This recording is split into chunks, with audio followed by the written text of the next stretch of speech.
ముగ్గురు నలుగురు మాట్లాడతాము, దయచేసి అందరికీ కొద్దిగా వెనక్కి తీసుకురాదు, అందరు వచ్చేటట్టు తీసుకుంటాం.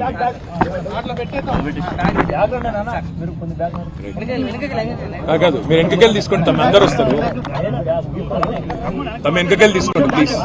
తమ్ముడు వెనకకెళ్ళి తీసుకోండి, అందరు వస్తారు. గోపాలన్న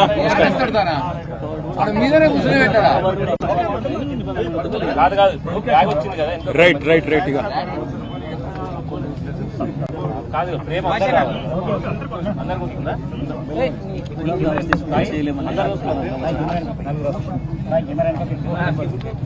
రెడీయా?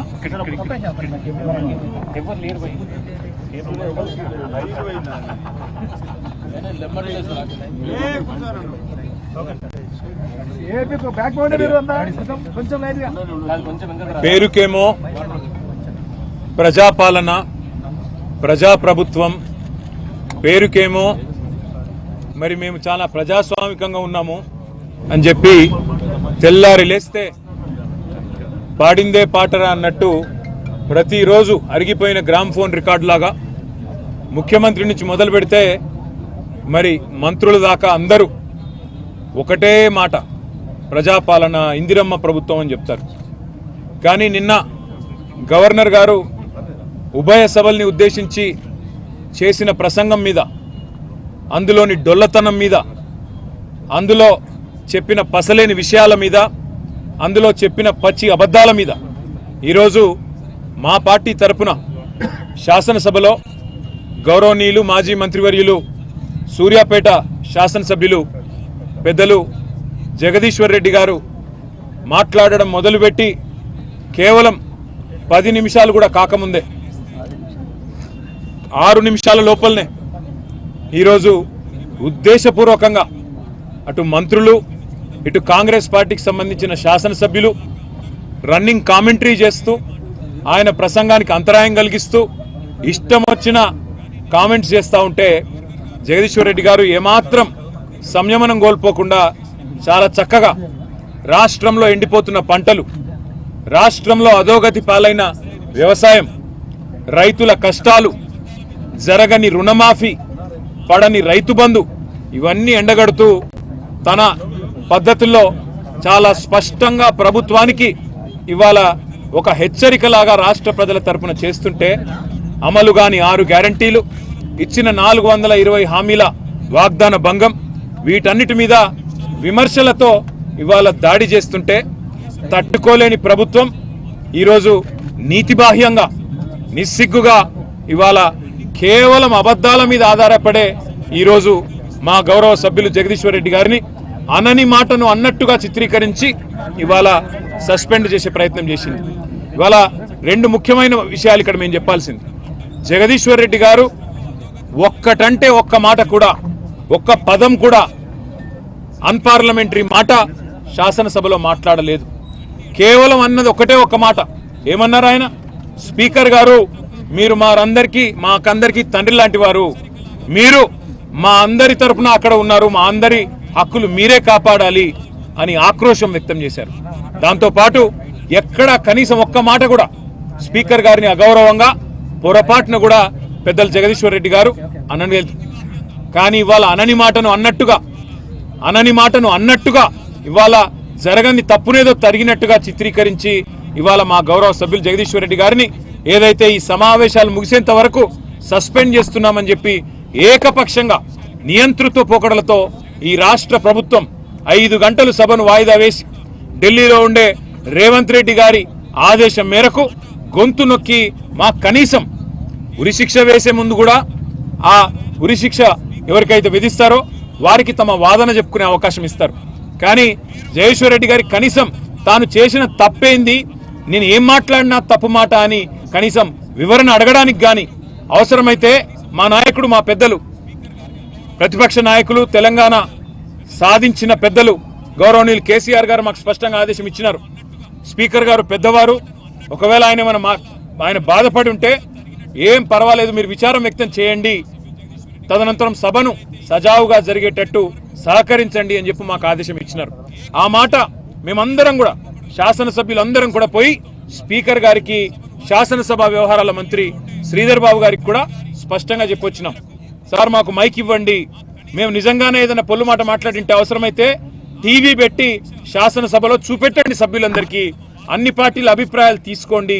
ఇట్లాంటి ప్రతిష్టంభన ఏర్పడ్డప్పుడు మూడ్ ఆఫ్ ద హౌస్ తీసుకుంటారు, అన్ని పార్టీల అభిప్రాయాలు తీసుకుంటారు. అవసరమైతే స్పీకర్ గారి ఛాంబర్లో ఒక సమావేశం పెట్టి ఈ ప్రతిష్టంభన తొలగించడానికి ప్రయత్నం చేస్తారు. ఒకవేళ ఏదైనా మాట దొర్లింది అని మీరు భావిస్తే మా సభ్యులు హుందాగా ముందుకొచ్చి విచారం వ్యక్తం చేయడానికి కూడా సిద్ధంగా ఉన్నాము. మా నాయకుడు చెప్పారు, మేము అనలేదు, తప్పు మాట అనలేదు, ఒక్క మాట కూడా పొల్లు మాట మాట్లాడలేదు. అయినా సరే స్పీకర్ గారి మీద ఉండే గౌరవంతో, ఆ పదవి మీద, ఆ రాజ్యాంగబద్ధమైన వ్యవస్థ మీద ఉండే గౌరవంతో మేము అవసరమైతే విచారం వ్యక్తం చేసి సభ సజావుగా జరగడానికి సహకరిస్తామని చెప్పి హుందాగా మేము పోయి స్పీకర్ గారికి, శాసనసభ వ్యవహారాల మంత్రి గారికి చెప్పినాం. కానీ వాళ్ళ చేయని తప్పుకు ఈరోజు మొత్తం సెషన్ అంతా కూడా సస్పెండ్ చేస్తున్నామని చెప్పి ఏకపక్షంగా, అక్కడ మా పెద్దలు హరీష్ రావు గారు రిపీటెడ్గా అడుగుతానే ఉన్నారు, మా పార్టీ తరఫున మా వాదన చెప్పనివ్వండి, మేము చెప్పాలనుకున్నది వినండి అని చెప్తే కూడా వినిపించుకోకుండా కేవలం కాంగ్రెస్ పార్టీ శాసనసభ్యులు ఒక 4-5 మాట్లాడించి, ఒక 3-4 మంత్రులతో మాట్లాడించి, ఇక అది మాత్రమే మూడ్ ఆఫ్ ద హౌస్ అన్నట్టు, వాళ్ళు చెప్పిందే వేదం అన్నట్టు, వాళ్ళు చెప్పిందే సత్యం అన్నట్టు ఇవాళ ఏకపక్షంగా బుల్డోజింగ్ ధోరణితో, నియంతృత్వ పోకడలతో ఈ రాష్ట్ర ప్రభుత్వం, శాసనసభ వ్యవహారాల మంత్రి శ్రీధర్ బాబు గాని, ముఖ్యమంత్రి రేవంత్ రెడ్డి గాని ఏకపక్షమైన నిర్ణయం తీసుకొని ఇవాళ మా సభ్యుడు గొంతు నొక్కడం జరిగింది. అందుకే ఇవాళ రాజ్యాంగాన్ని రచించిన భారతరత్న డాక్టర్ బాబాసాహెబ్ అంబేద్కర్ గారికి ఈ రాష్ట్రంలో జరుగుతున్న రాజ్యాంగ హక్కుల హననం గురించి, ఈ రాష్ట్రంలో జరుగుతున్న అప్రజాస్వామికమైన పోకడల గురించి మరి నిరసన చెప్పడానికే ఇక్కడ వచ్చి కూర్చున్నాం. మరి ఇక్కడికి వచ్చి చూస్తే పరిస్థితి ఏందండి? ఇక్కడికి వచ్చి చూస్తే ఆ మహానుభావుడు, ప్రపంచంలోనే అతిపెద్దదైన 125 అడుగుల డాక్టర్ బాబాసాహెబ్ విగ్రహం ఏదైతే కేసీఆర్ గారి ప్రభుత్వం ఏర్పాటు చేసిందో, కనీసం ఆ విగ్రహానికి కూడా అక్కడ పోయి కూర్చునే దానికి అవకాశం లేకుండా ఇక్కడ గేట్లు మూతలు పెట్టి ఆ మహానుభావుని కూడా సంకెళ్లతో బంధించిన ఒక నీచమైన ప్రభుత్వం కాంగ్రెస్ ప్రభుత్వం అని చెప్పుకోక తప్పదు. పేరు గొప్ప, ఊరు దిబ్బ అన్నట్టు, పేరుకేమో ప్రజాపాలన, చేసేవేమో అన్ని అప్రజాస్వామిక పనులు అన్నట్టుగా ఇవాళ ఏకపక్షంగా పెద్దలు జగదీశ్వర్ రెడ్డి గారి గొంతు నొక్కడం అంటే ఇది జగదీశ్వర్ రెడ్డి గొంతు నొక్కడం కాదు, ఆయన ఒక్కడికి జరిగిన అవమానం కాదు.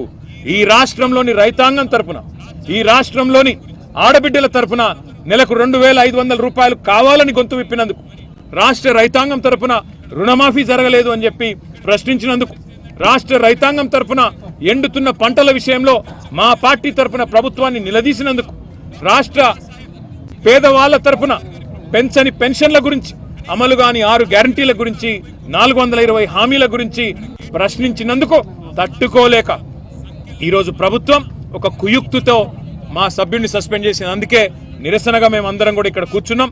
ఇవాళ వాళ్ళు అనుకుంటా ఉన్నారు, కేవలం ఒక గొంతు నొక్కినంత మాత్రాన, శాసనసభలో మా పార్టీ యొక్క సభ్యుడి యొక్క ప్రసంగానికి అంతరాయం కలిగించినంత మాత్రాన ఏదో సాధిస్తామని చెప్పి వాళ్ళు భ్రమపడతా ఉన్నారు. కానీ రాష్ట్రంలోని ప్రజలు అన్నీ గమనిస్తా ఉన్నారు. 15-16 నెలల్లో కేవలం 20% కమిషన్లు, ఢిల్లీకి మూటలు పంపడం మీద ఉన్న దృష్టి ఈ రాష్ట్రంలోని పేదలకు మేలు చేయాలనే విషయంలో మాత్రం ఈ ప్రభుత్వానికి ఎంత మాత్రం లేదు అనేది ప్రజలకు కూడా అర్థమైపోయింది. కాబట్టే ఇవాళ ముఖ్యమంత్రి గారిని ఎక్కడికక్కడ ప్రజలు శాపనార్థాలు పెడతా ఉన్నారు. ఇవాళ జగదీశ్వర్ రెడ్డి గారు ఒక్క పొల్లు మాట కూడా మాట్లాడలేదు. రేపు రాష్ట్ర వ్యాప్తంగా మేము బీఆర్ఎస్ కార్యకర్తలకు కూడా పిలుపునిస్తా ఉన్నాం. కాంగ్రెస్ పార్టీ యొక్క అప్రజాస్వామిక వైఖరికి వ్యతిరేకంగా, ఈ ముఖ్యమంత్రి, ఈ ప్రభుత్వం యొక్క అహంకార నియంతృత్వ పోకడలకు వ్యతిరేకంగా రాష్ట్ర వ్యాప్తంగా అన్ని నియోజకవర్గ కేంద్రాల్లో కూడా ప్రభుత్వం యొక్క దిష్టిబొమ్మల దహనానికి వెంటనే మీరు పిలుపునిస్తూ, దాంతోపాటు బడ్జెట్ సమావేశాల్లో నిజానికి అన్ని కూడా మేము ప్రశ్నించబోతా ఉన్నామని వాళ్ళకి తెలుసు. మరి బడ్జెట్ సమావేశాల్లో బీఆర్ఎస్ ఉంటే ఖచ్చితంగా మరి ప్రజల తరఫున గట్టిగా దాడి చేస్తారు, గట్టిగా ప్రశ్నిస్తారు.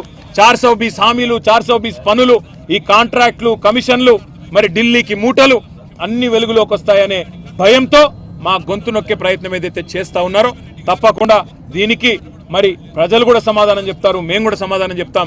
రేపు రాష్ట్ర వ్యాప్తంగా మరి మా సభ్యుడి యొక్క అప్రజాస్వామిక రేపు సాయంత్రం వరకు మరి ఈ కార్యక్రమం కూడా చేస్తాం. దాంతో పాటు మరి మా సభ్యుడి యొక్క గొంతు ఈరోజు నొక్కినందుకు తప్పకుండా ఈ ప్రభుత్వం ఇంతకు ఇంత అనుభవిస్తుంది. భవిష్యత్తులో ఈరోజు ఏ రకంగానైతే ఏకపక్షంగా కాంగ్రెస్ పార్టీ వ్యవహారం చేసిందో భవిష్యత్తులో తప్పకుండా వారికి కూడా శిక్ష తప్పదు ప్రజా కోర్టులో అనే మాట కూడా తెలియజేస్తూ థ్యాంక్ యూ.